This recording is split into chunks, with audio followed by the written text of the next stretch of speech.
관련해서 이수정 경기대 범죄학 심리학과 교수와 짚어보겠습니다. 어서 오세요. 네, 안녕하십니까. 네. 네.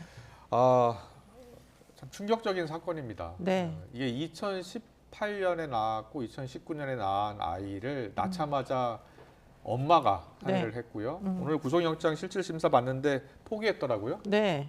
뭐 포기할 수밖에 없을 겁니다. 예. 뭐 집안에서 시신이 발견이 됐고 뭐 논쟁의 여지가 없이 본인이 이제 사망에 이르게 했다고 뭐 심지어 자백까지 했기 때문에 네. 뭐 다툴 여지가 없어서 아마 출석하지 않은 것으로 알고 있습니다. 근데 이 부모 엄마는 아이가 셋이 있더라고요. 네, 그렇습니다. 초등학교 아이들이 3명이 더 있고요. 맨 큰 아이가 12살로 지금 알려지고 있습니다. 네.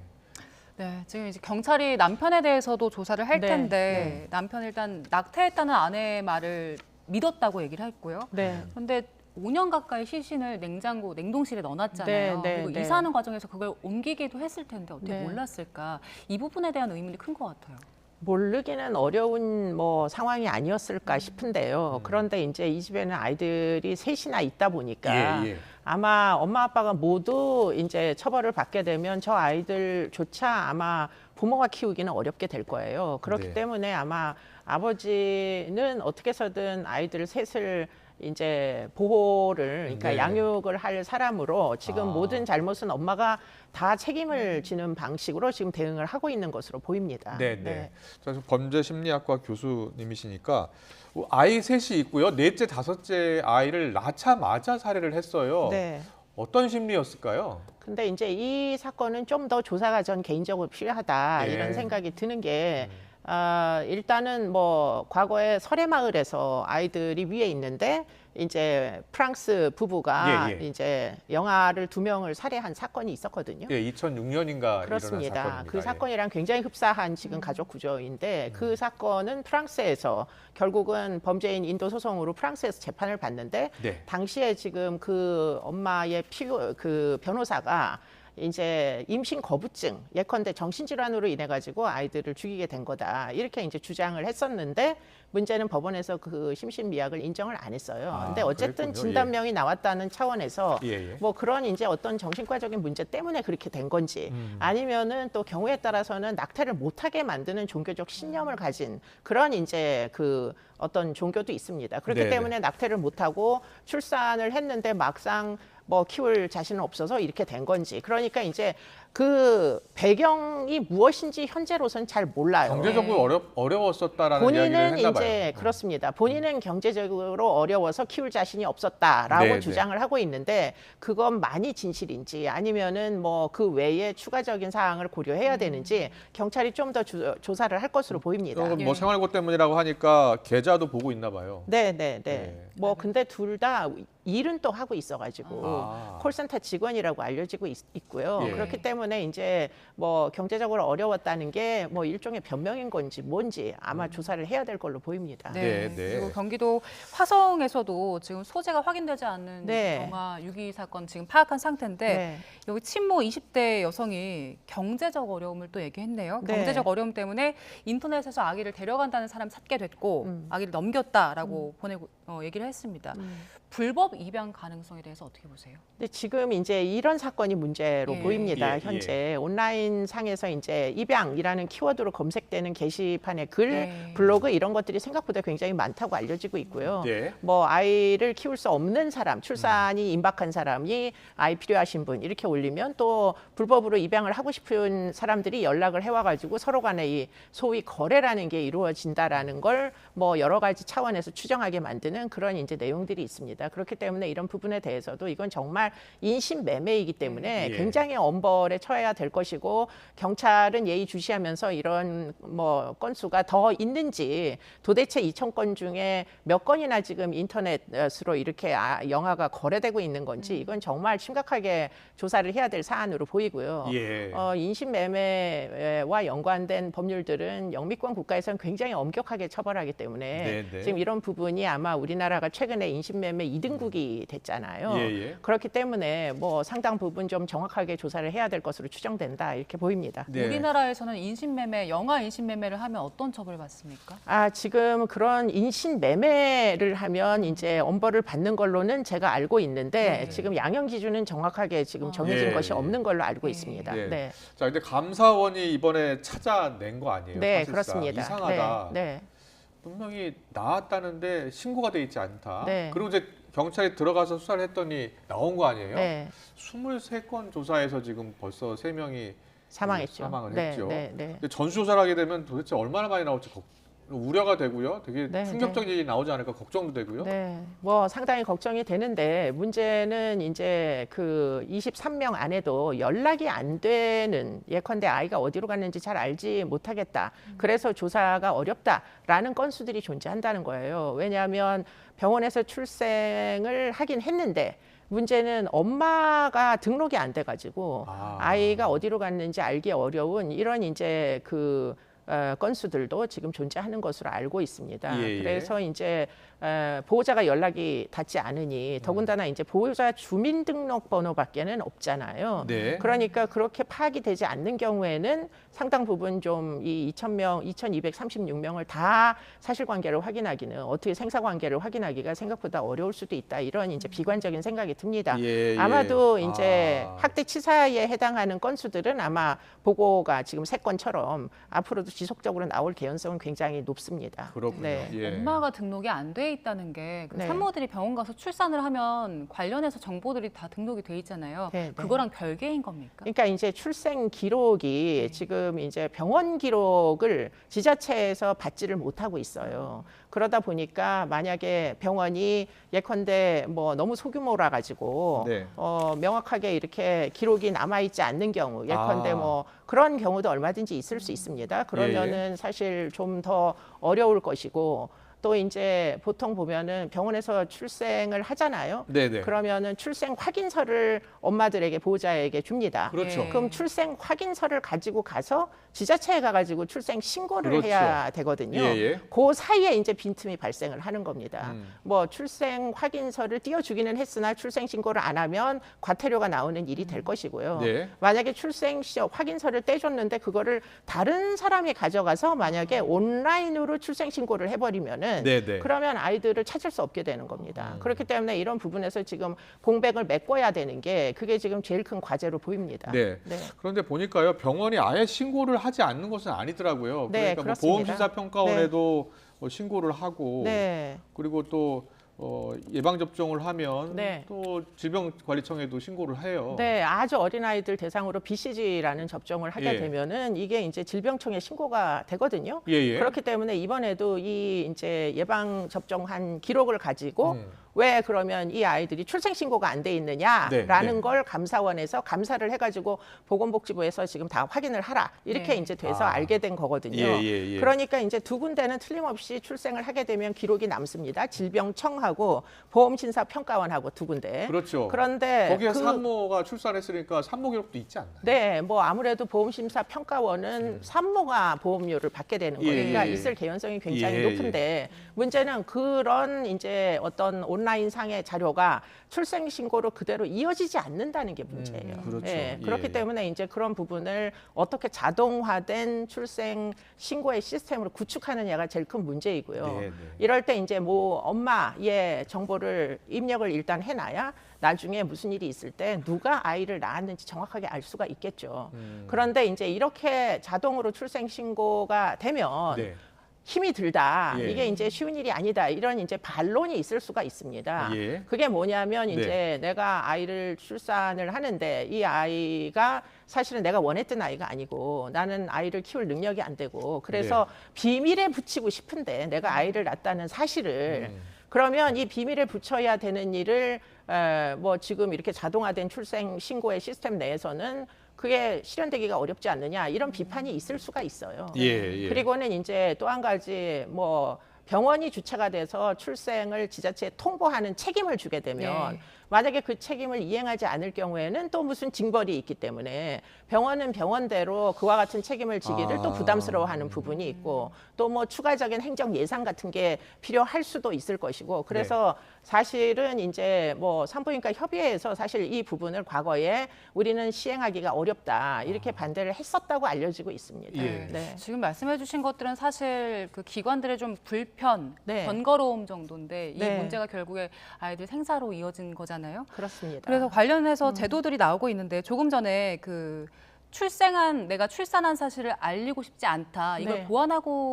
보완할 수 있는 제도가 나오고 있는 거죠. 네, 그러니까 입법안이 이제 올라온 적은 있는데 네. 그게 뭐냐면 보호출산제라고 이름은 붙여져 있는데 정확히 얘기하자면 비밀 출산인 거예요. 예, 예. 나의 출생 사실을 비밀에 붙여달라. 비밀 출산. 그래서 예. 이제 엄마들의 이름을 뭐 등록하지 않고 익명으로 출산을 할 수 있게 해달라라는 건데 문제는 이에 앞서서 문제는 엄마 이름과 아이의 인적사항이 일단은 출생신고가 된 다음에 네. 문제는 그 다음에 그 엄마의 이름을 익명으로 전산상에 처리할 수는 얼마든지 있어요. 그렇죠. 네, 예. 그렇기 때문에 그걸 뭐 쉴드를 쳐가지고 아. 엄마 정보는 나오지 않게 무슨 일이 있지 아니하면 네, 네. 그렇게 운영할 수가 있는데 만약에 지금 이제 출생 신고도 안 한 채로 익명 출산제가 이제 운영이 되게 되면 이게 지금 더 난맥상이 사실 될 수 있는 그럴 수도 여지가 있겠네요. 있어서 그럴 수도 있겠네요. 예. 사실은 첫 번째 단추부터 이렇게 껴 나가야 되는 게 저는 예. 맞다고 생각합니다. 그렇군요. 네.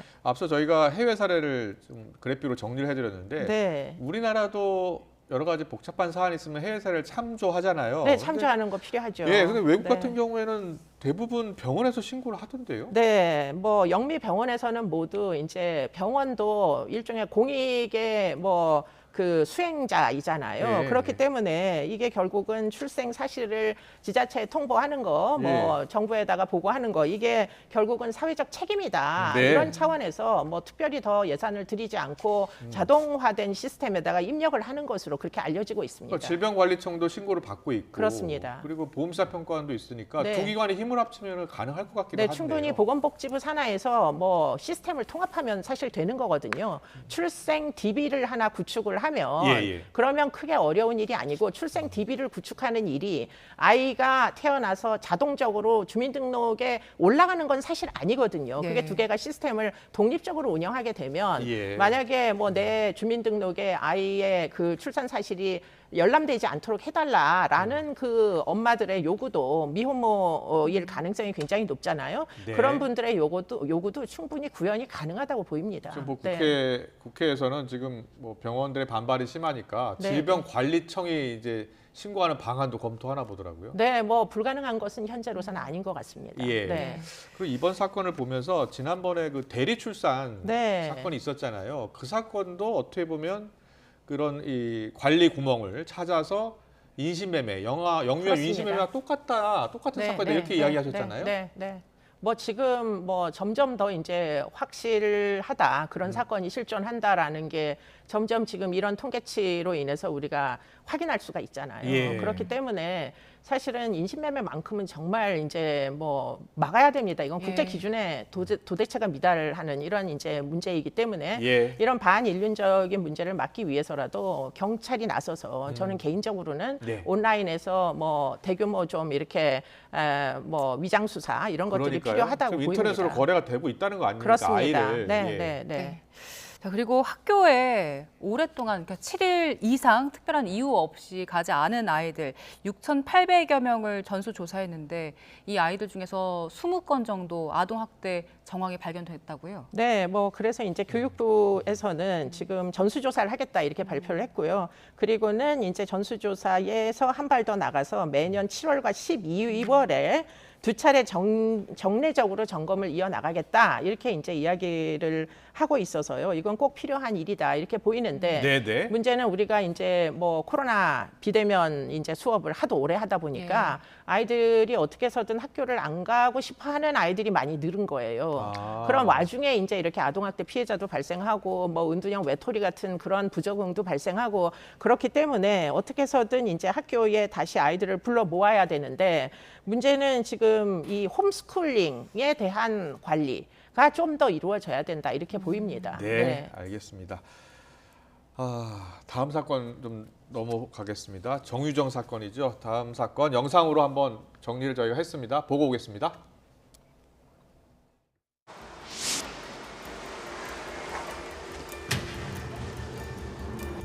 제정신이 아니었던 것 같습니다. 죄송합니다.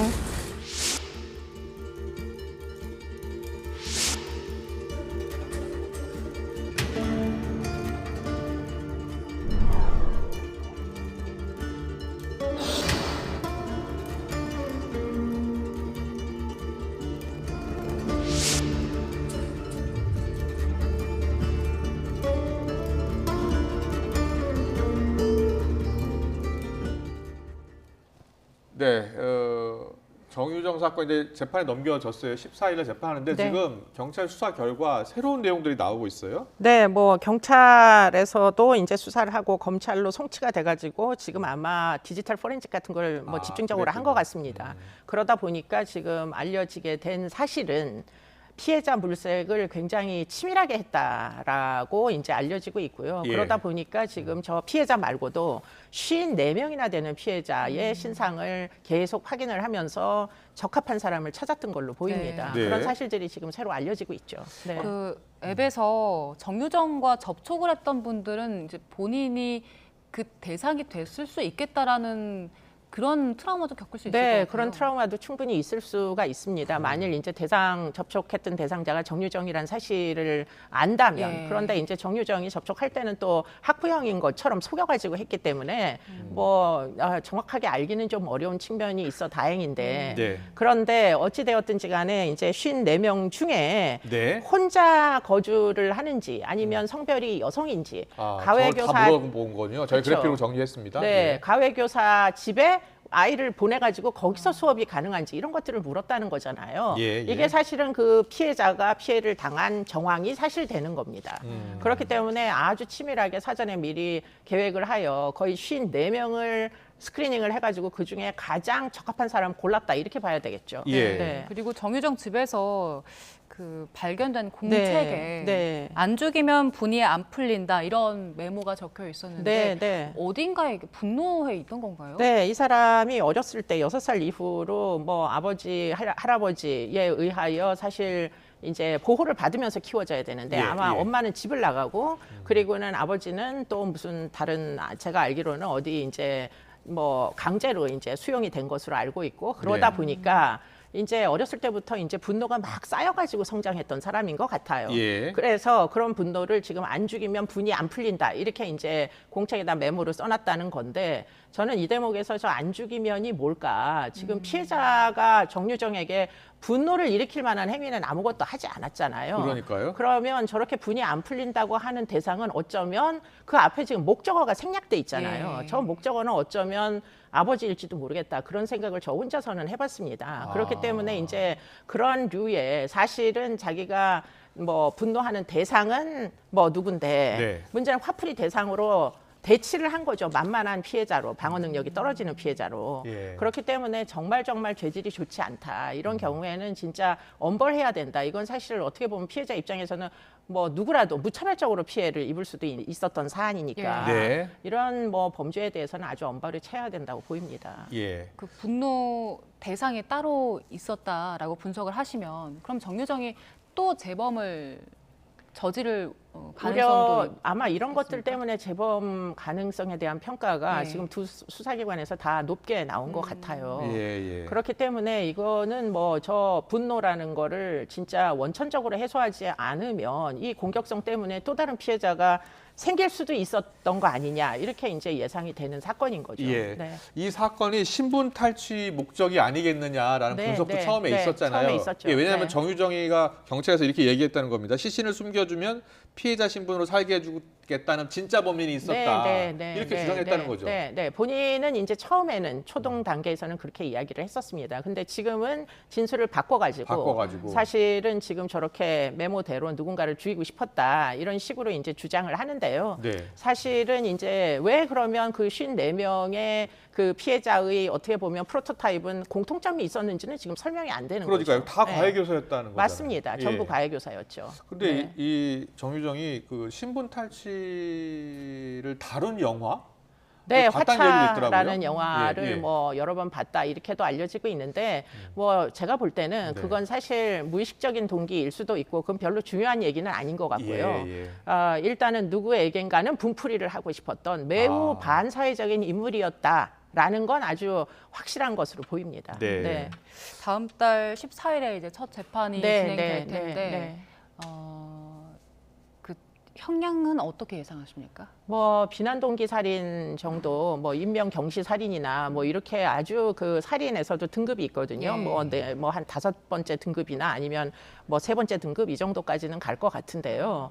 뭐 그렇기 때문에 아주 엄벌 뭐 사형 아니면 무기징역까지 고려가 될 것 같은데 네. 문제는 그럼에도 불구하고 본인이 그 정도의 엄벌을 받아서 이 사람이 자기가 한 행위에 대한 통찰이 있을 건가, 죄의식을 느낄 건가, 전 그 부분에선 굉장히 물음표입니다. 네. 그 지난번에 이제 사이코패스 성향 관련해서 점수가 좀 높게 나온 편이다라고 이야기했잖아요. 네. 거기에 대해서는 어떻게 생각하세요? 뭐 지금 거의 비슷한 레인지가 나왔고요. 예. 지금 나오는 내용들을 보니까 뭐 학교 생활 기록부 같은 건 제가 볼 수가 공개가 안 되니까. 아, 근데 이제 그 안에 뭐 여러 가지 추가적인 점수를 줄 만한 사안들이 있었다고 알려지고 있고요. 예. 그리고는 지금 저런 메모 같은 것들 나오는 걸 보면 정말 그 반사회적인 어떤 태도, 범죄 성향 이런 것들은 꽤 진하게 뭐 굉장히 강하게 있었던 것으로 보입니다. 네. 마지막으로요.